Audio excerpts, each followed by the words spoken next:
ವೇತನ ಹೆಚ್ಚಳಕ್ಕೆ ಆಗ್ರಹಿಸಿ ಅಂಗನವಾಡಿ ಕಾರ್ಯಕರ್ತೆಯರು ಅಹೋರಾತ್ರಿ ಹೋರಾಟವನ್ನು ನಡೆಸಿದ್ದಾರೆ. ಬೆಂಗಳೂರಿನ ಫ್ರೀಡಂ ಪಾರ್ಕ್ನಲ್ಲಿ ಅಂಗನವಾಡಿ ಕಾರ್ಯಕರ್ತೆಯರ ಧರಣಿ. ರಾತ್ರಿ ಇಡೀ ಚಳಿಯಲ್ಲೇ ಮಲಗಿದ್ದಾರೆ ಕಾರ್ಯಕರ್ತೆಯರು. ವಿವಿಧ ಬೇಡಿಕೆಗಳನ್ನು ಈಡೇರಿಸುವ ನಿಟ್ಟಿನಲ್ಲಿ ಧರಣಿಯನ್ನು ನಡೆಸ್ತಾ ಇದ್ದಾರೆ. ನೀರು, ಶೌಚಾಲಯದ ವ್ಯವಸ್ಥೆ ಇಲ್ಲ ಅಂತ ತೀವ್ರ ಆಕ್ರೋಶವನ್ನು ವ್ಯಕ್ತಪಡಿಸ್ತಾ ಇದ್ದಾರೆ.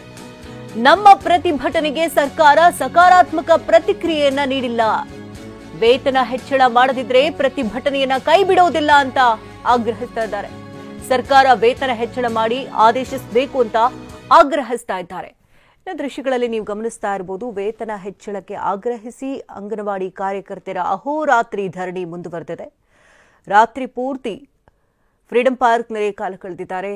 ಚಳಿಯನ್ನ ಲೆಕ್ಕಿಸದೆ ಗುಂಪಾಗಿ ಮಲಗಿ ತಮ್ಮ ವಿವಿಧ ಬೇಡಿಕೆಗಳನ್ನು ಈಡೇರಿಸುವಂತೆ ಸರ್ಕಾರಕ್ಕೆ ಒತ್ತಾಯಿಸ್ತಾ ಇದ್ದಾರೆ ಅಂಗನವಾಡಿ ಕಾರ್ಯಕರ್ತೆಯರು. ನೀರು, ಶೌಚಾಲಯದ ವ್ಯವಸ್ಥೆ ಕೂಡ ಮಾಡಿಲ್ಲ ಅಂತ ತೀವ್ರ ಆಕ್ರೋಶ ಕೂಡ ವ್ಯಕ್ತಪಡಿಸ್ತಾ ಇದ್ದಾರೆ.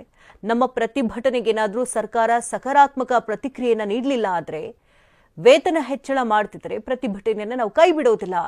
ಸರ್ಕಾರ ವೇತನ ಹೆಚ್ಚಳ ಮಾಡಿ ಆದೇಶಿಸಬೇಕು ಅಂತ ಮಹಿಳೆಯರು ಆಗ್ರಹಿಸ್ತಾ ಇದ್ದಾರೆ.